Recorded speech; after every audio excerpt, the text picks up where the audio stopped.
Good afternoon, ladies and gentlemen.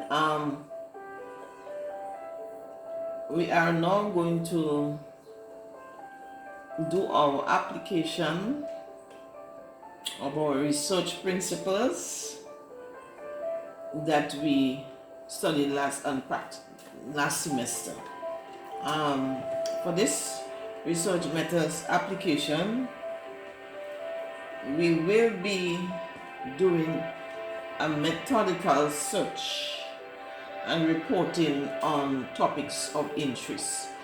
So last semester, as I said, we did all the theory and you practice writing the techniques and the citation and the referencing, etc. And now you saw how they put together to make a document, and now you will be practicing on your own.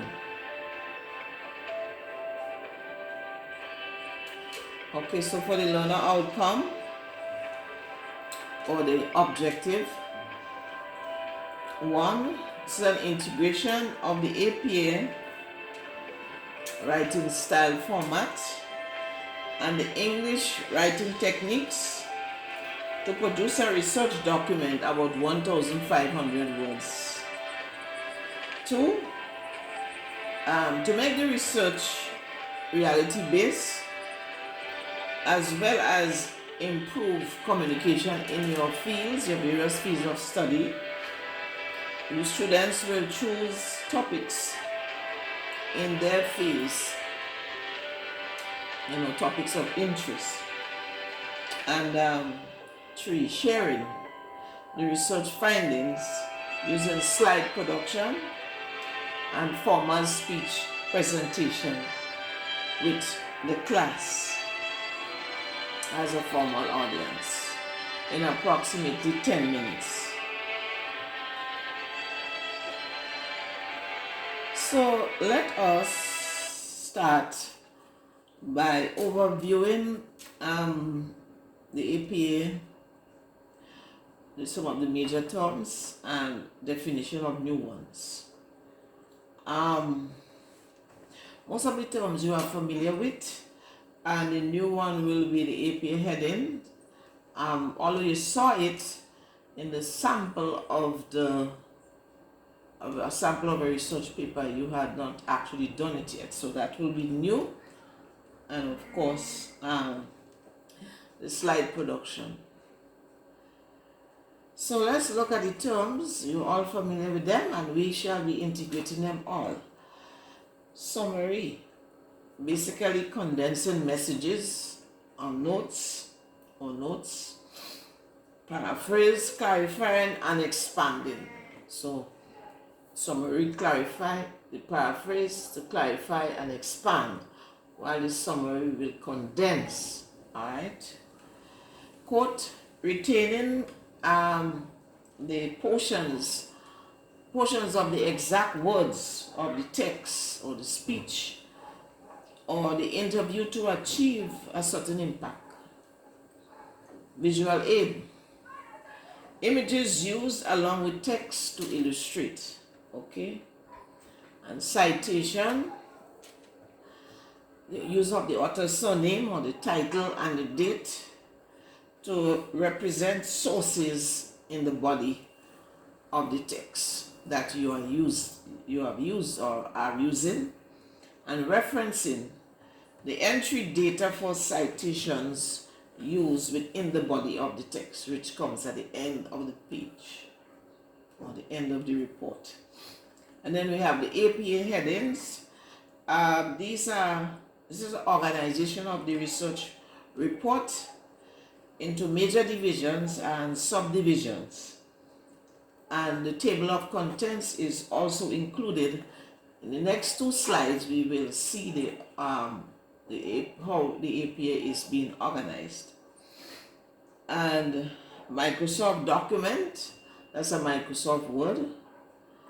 And the slide production, we'll be using PowerPoint presentation. And formal speech presentation, so we use formal address to an audience.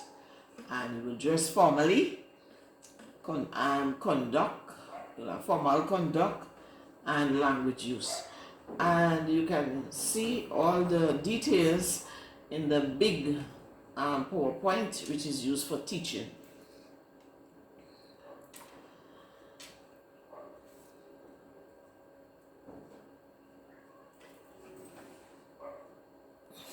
Okay, let's look at the APA headings because we're going to be needing it. We'll observe it in the integration. So the APA headings, these are used for the organization of the paper. If you could remember when you did the exam, the case, in the exam we had all the heads. You saw some bold in the center. We didn't have one, we just had two. We had some bold in the center and some bold on the side. Alright, so we're talking about this now. The APA allow for the division of thought process. Alright, division of how the thought is processed. Alright, so we have our major divisions. These are all major division headings. These are all center aligned, bold, and they're written caps each major word. And we also have the title page is this L1 is used for the production of the title page. I think this. Yes, the title page is an L1 where you use center align. Many of you had written your title page and you actually use it with your assignment, so that's an example of an L1. Titles can also occur at the top of the reports, generally speaking. Let's look at an example of something that you will be involved in terms of the writing of the report itself. So let's say, for example, a student is doing a topic on brick system, right? So brick system, that will be a major division. Brick systems, that will be a major division, and therefore it will be written center align. Okay, and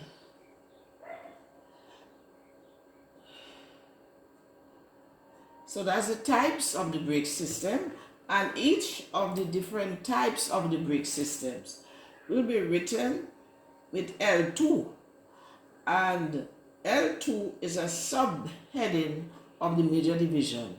So the major division in this case, types of brick systems, and each type, for example, we have these bricks, all right, the one in green, it will be written on the left.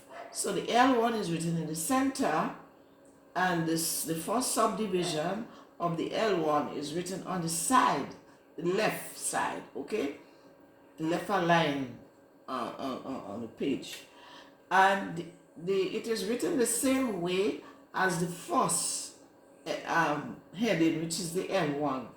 The only difference is that it's on the line, on the left. So it's bold. Its left line is bold. It's caps each major word, and okay. And then we have the L3, which is a sub of the L2. All right. So you have to indent. You indent with the 3. So it's a sub. It's written. It's indented, it's bold, and you use the sentence case with a period. Okay, so we had under the disc bricks now, you can have the parts of the disc bricks, right? So for each part, you will have it indented. All right, so we have, so you have the parts of the disc bricks, okay? And then now we have the L4, which is a sub of the L3. So for example, the parts of the disc brakes, we have the pad, right? We have one, we have the pad, so we talk about it. So we have here with this major division types of brake systems, we can reach up to 4 in this case. We have the types of brakes, so we will introduce them under that section there, and then we will take each one separately, which will be an L2, and under the L2 we also have subdivisions. So under that disc brakes, you will introduce it, talk about it, describe, and then we do the parts now. All right, division, the parts, and each part will be a sum, so that will be 4. So we have the pad, we talk about it, we show visual aid and everything that we want to talk about it in terms of the description, whatever. And then after the pad we have the rotor, the next one, and then we continue the parts until we finish. Okay, so that's the concept of the division of thought. It allows for 5. Okay, the AP allows for 5. Other formats may allow for more or less, but the AP allows for 5. All right, in terms of the table of contents, all right, all our major divisions will go to the right, the left of the table of contents. So all our L1s, now you see I have chapter 1, the research plan. We have not done that. We have to do that.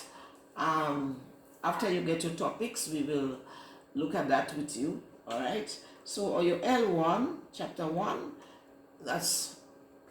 then we have chapter 2. So you will have all the parts to the L1 coming in. And then we have chapter 2, which is a literature review, which this is what I am emphasizing now, how we do that integration. You know, how you will be showing you how you will connect from last semester to this semester with your writing techniques and the APA principles and so on, putting them together. So I'm showing you how you will be using it now. Then you have the types, which will be a L1, it comes to the side as well. And then for all the other subs, it's going on like a step. So you have L1, then L2, then L3, L4, and so on. So you do table of contents usually last, because it is whatever organization you have in the paper, you will come and do your table of contents. And then after that, you will do your next type, which, and then we come there to our conclusion and our reference. Now I noticed that there is, right. So now we're gonna go on, and we are going to look at research work in progress. So this is where we're going to be I'm showing you how you will basically be integrating, connecting last semester with this semester. All right, and work in progress means that you will be collecting data or making notes on research questions and sources for your research. Research questions is part of chapter 1. That will be done in the next lesson after you have decided to do your topics. All right, we will do chapter 1. So you will be collecting your data, that's work in progress, collecting your data and making notes on the research questions according to what you plan to do and the sources that you'll be using. And the next part will be writing up the report. Okay. And of course, you will be using your notebooks. Your notebook. You can have small notepad, which is very useful. Index cards. These are, especially the index card, is usually the best that is used because it is versatile. You see, it's like card, so we can use it to categorize our notes, etc. Very important is you can put it in our pockets and record our thought processes and all the inspiration and so on that come to us when we walking, we driving, we sleeping, we eating. All right, so you tap the information, it helps. And then of course you also have the your computers. You are using your computers, your laptop, your notebooks, etc., and phones. Some people are only using phones, they tell us. That's all that they have. So with their phone, they will record. We take photos with the phone. We could do recordings, and of course text and whatever else. And so let us start with the summary integration, using up the summary. Now, as we said last semester, you actually wrote your summaries, all right, practicing the summary concept. So, the one in green, it will be the one that you'll be mostly using a lot, all right, making condensed notes on focus information on the areas of your research questions. So these are the questions you're going to look, and I'm only concerned with these focus questions. So when I get my information, I will be condensing all these notes, okay, to do the write-up and so on. But generally speaking, there are different kind of people engaged in the research from different kind of classes as well. So the concept of condensing text, sometimes you can have a whole document, and you want to use the document, and so remember when we're doing the research essay, that kind of ideology with the research essay, where you have your theme and your support in your paragraphs. So you can do speed reading there, read the introduction, and the introduction, from that you will analyze your topic, the message, the main message, and then each sentence of a paragraph generally will give you an introduction of a point that supports the message, and then you will the conclusion will also sum up the message, and of course you're gonna also make your note on your source, which you will be using for your citation and your reference. So we need to remember that, because if you don't have your citation and your reference, you will be charged as having plagiarized, and we don't want that. An intelligent person can also analyze an outline, for a summary. And well, of course, people, they write news as well, and they also use the concept of the summary, 5 W's: who, what, when, where, why, and how, the details, okay? And of course, that will be termed in terms of citation, personal communication. We interview people and so forth. All right?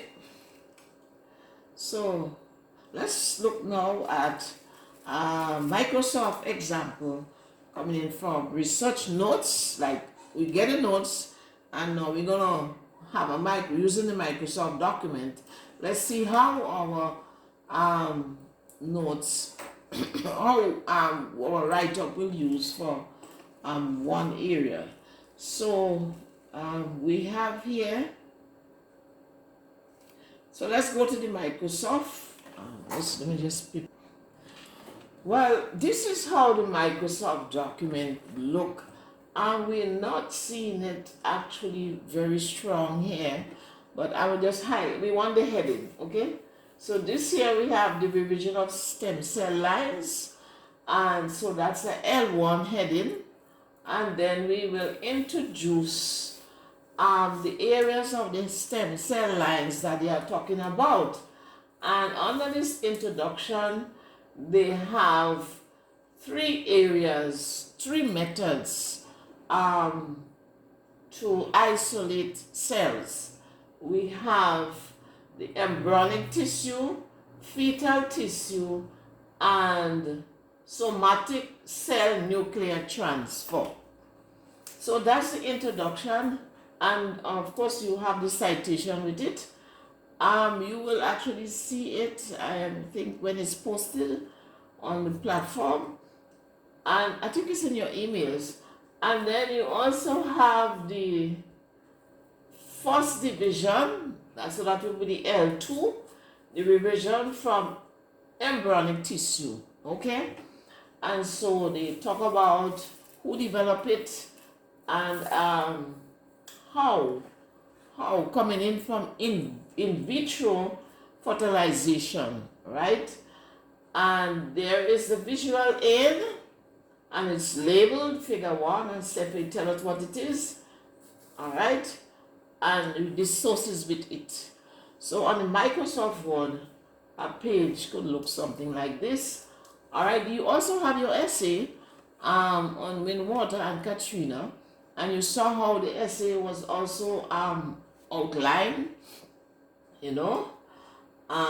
So you can also refer to that, and you will also have, there's also a sample of a finished document, Microsoft document, which is also used as a teaching sample. So you will see all the levels and so on, and you will see the whole finishing product, and it's all from a student. It's about the trade union, history of the trade union in the United States.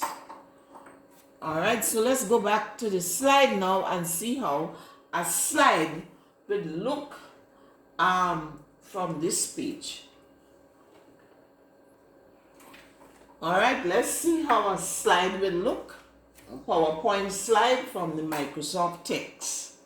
All right, and of course we have visual aid, and we have one major division with one sub that is used to illustrate. One major division, one sub. Okay, so we have the L1 in the center, all right, which is the revision of the stem cell lines, all right, and we have the introduction, and we see there it's the three types, the three methods are introduced. We have the embryonic cell tissue, the fetal tissue, and the somatic cell nuclear transfer. All right, and we also have our citation with it. And so that is introduction of the major division. Okay, the major division, which is introducing what the other parts of its sub will be like. So we have the first one, embryonic cell tissue. So that will be on the left, the L2. Now this slide is a double slide. The benefit of using a double slide is that you can write on one side and you can insert the visual aid. In this case, the visual aid is too big, so we will be going back to the Microsoft to use the Microsoft page to talk about the visual aid. Sometimes you have to use your head. All right. So under this major division, we have the major contributor, and we are using the points, PowerPoint. We're using bullets. So we are bulleting our evidences. All right. So we have, so we do not bullet our headings. We bullet the evidence, okay? And remember this. Okay, so we bullet the evidence, and you say it is derived from extra embryos created during in vitro fertilization. And take note of your citation. We are using the citation with the heading where it occurs. So with this now, you need to explain. Now, when you have the Microsoft document, there is no explanation you have to do except when you put down your visual aid. Okay, you don't have to. This is the visual aid, but if you are speaking to someone, you have to explain your visual aid to the audience. All right, so you have to set that precedent. So we insert the visual aid, and then we have to explain it. You don't just put it down. So you put it down, you label it, and then you have to explain to the audience what it is that visual aid is actually talking about. So let us go now to the Microsoft Word to get what they are talking about when we're talking about the in vitro fertilization. Okay, this is the photo, and this is the figure 1 here. I don't know what happened here. Maybe it's just open too big, but this is figure 1 here.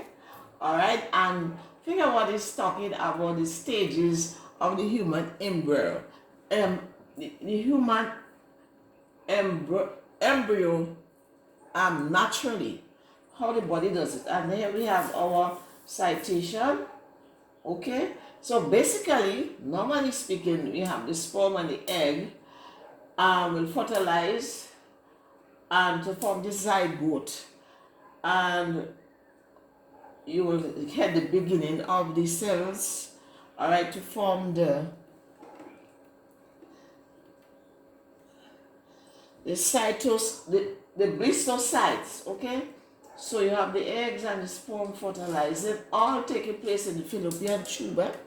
All right, so meet the fallopian tube, and then now after this embryo is being formed, it will be implanted naturally from the fallopian tube into the uterus, okay, by natural process, and then the fetus or the neonate or the unborn will develop during the period of the cycle naturally, right?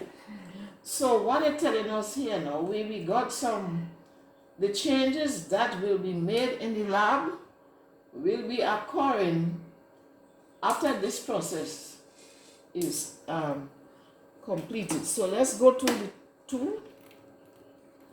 All right.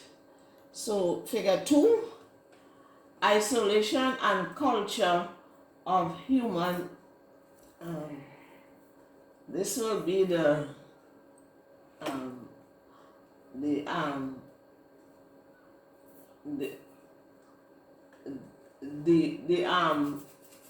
division here, the isolation here will be the ECS will be taking place here. All right, this part here, because everything up there is the same. This part here will be, you see the word cultured, the stem cells division. This will be taking place here, the ESCs. All right, the cells. So this is the natural process here, and then they will be breaking it down, or say into the differentiated parts. So this will be isolating all these different cells, and they will be used in medicine for different purposes. Not only in medicine, I mean, okay, we have here some of the cells. Some of you know it. Adipose tissue, that's fat. The new ones, well, of course, that will be enough. The macrophage, this one here deals with the health of the immune system. The smooth muscle cells, this will be the organs, the internal organs, and you have a lot of other cells. Okay, so when they separate it now, they are using this in the labs to enhance medicine and agriculture and other aspects of the economy. All right, and so here we have this part taking place in the lab. Okay, and look, let us come back now to the slide to see a sample. This here is an example of it's an example of stem cell in vitro fertilization. All right, and this is an L3 which is a sub of the L2.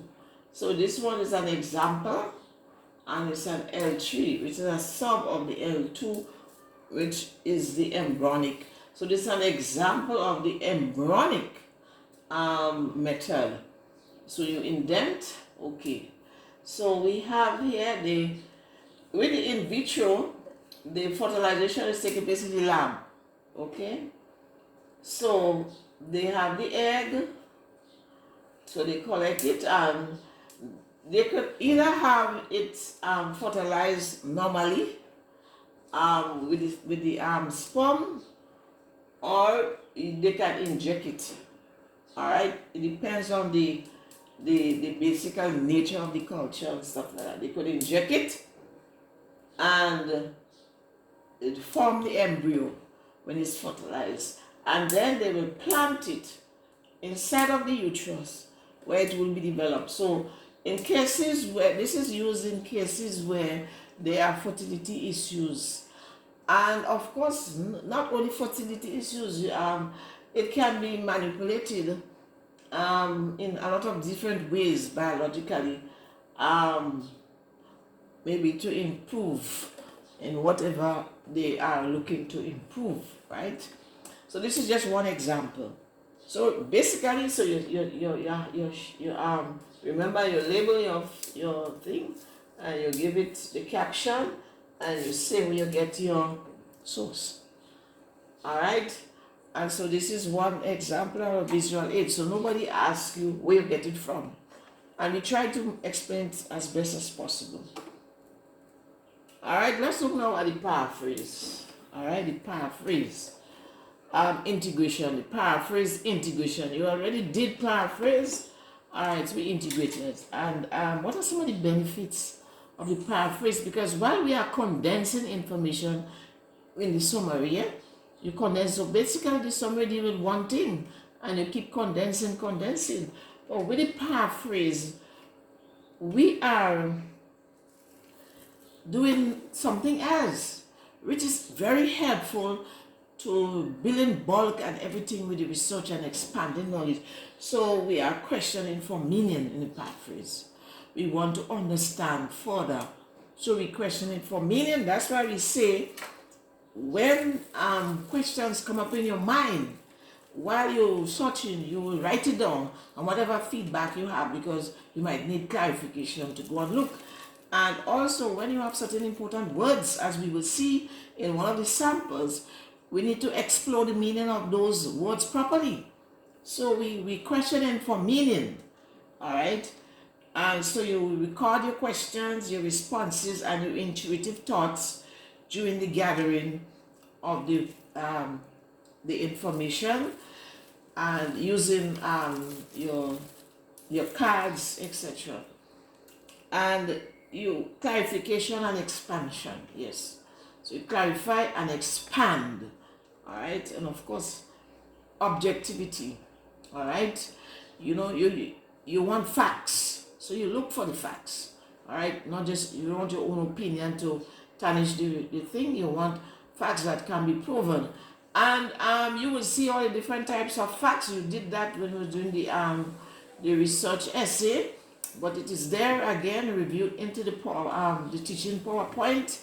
And so you make reference, because according to the type of question you're looking for, you have different type of facts that you will collect. So when you're doing the note taking, you will also review that, and you have a wider knowledge. It affords a wider knowledge, and of course addition of source, because as you keep looking, you're looking for the things in different sources, and so it will help to add the source, okay, and improve critical analysis, okay, of course discussion voice. So when you are speaking to the audience now, the paraphrase is very helpful in terms of developing you individually, developing expression, and all the time you will add your citation and your source, and your citation from the source, and author and date or title. And it's only if you don't have author and date, then you will use your website.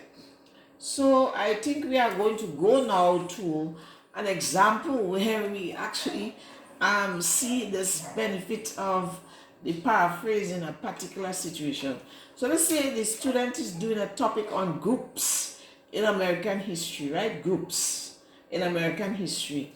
And we want to see how the paraphrase can help us to expand and clarify and actually broaden our knowledge and dialogue. Okay, so we're going to go back to the Microsoft document, and the Microsoft document, a very small document, Puritan Young Adults, a small article, and I think you saw that article, Puritan Young Adults. But there is a particular word in the document that we are going to expand on, because that word, it's a document, it's talking about New England, parents in New England states, and it's talking about having this, the sons and son having to cultivate lands, and talking about the daughters and son, and also talking about the problem of the teenage problem being held in by this system called the communal land grant system, right? Because the lands was passed on to the sons. So now this here communal land grant system, we need to find out more about this communal land grant system to understand what this passage is really talking about. Okay, so among the other words that you would have used, look up, we want to make sure that we look up land grant system. So let's go to the other. So now this land grant system, according to Brown and Taga 2000, it explains that this was a system, an early contract between the founding families of Massachusetts and the General Court, which give very large areas of lands as state inheritance to these families for the development of towns and the protection of certain social and religious values. All right? And so this piece of information is very important. It's actually will help us to understand current issues right now in the United States. You know, we have, for example, and it might lend to the understanding of what they are talking about in terms of white supremacy. All right? Something that was done by the court. All right? And then we have the marriage which goes along with it, where one is married within the system. All right? And they had that was the dowry part that went along with it. So this was, you actually see it was a system that was non-elastic. And so Butler is really talking about the problems that the teenage encounter when it's time for them to marry, because the system held them in check, basically. All right? So history is very important, understanding history and the context. So this sent us back in the late 19th century, all right? And it's very important in terms of understanding. So this help us to add to dialogue and discussion. So you see the power of the paraphrase. So while this summary is condensing the information, because of course this information was widely condensed, you know, to condense it, to bring it very small and compact, the paraphrase is expanding our knowledge and our search and our expression. Okay, all right, so let's go paraphrase. That was the paraphrase. Let us look now at the integration of the quote. All right, with the quote, we are actually retaining the exact words, and you know you have both short and long quote. So look at the benefit. You can have more. Capture relevant tone or impact. You know, you just can't afford not to have it the way. So you want to leave it exactly so. So we quote it. Retention of some technical vocabulary. As technical students, you know that there are some technical terminologies and so on you cannot change. And there are also certain processes and procedures that need to be maintained. So you can also use the long quote to do that. And you want to establish validity. You know, when the words of somebody is actually heard, especially if you tape it and you have to go to court, so they can't say that they didn't say it. So right, and remember you also have your citation, the author and date and the title, and when you have the quotes, you will also include the page number. Okay, so let us look now at an integration of the quote into your research. Okay, so we will take the sample from Andal's research paper, and Andal's research paper was based on roofing materials, and this slide contains the slate. All right, so Andal has the slate on page 7, and Andal uses the long quote when she talks about the composition. All right, so inside of this here, so we have so she uses the long quote to talk about the composition of that slate, the roofing material. So for the citation, she has is introduced according to Thomas 1995, and she also has the roofing materials as a text. So it's quite obvious that she is introducing this text for the first time. Now this is the quote here. It is a hanging indent right until it is completed. And when it is completed, there is the page number, okay? Page number and in the end. Now, this quote has a lot of names of metals and so on that is used. So it is captured in a long quote. All right, so, and then after that, so that's the long quote. So it's used with the description, with the composition of the material that is used, or the materials that are used for the slate. All right, so that was Andal and her use of the long quote in helping to maintain a larger portion of information. All right, so you don't have to plagiarize anything, ladies and gentlemen. You can put, and with the quote, you can use ellipsis with the 3 dot, 1, 2, 3 dots to splice the quote, taking out all the words that you really don't want. But when the two sides are bridged, it will look as if nothing was missing.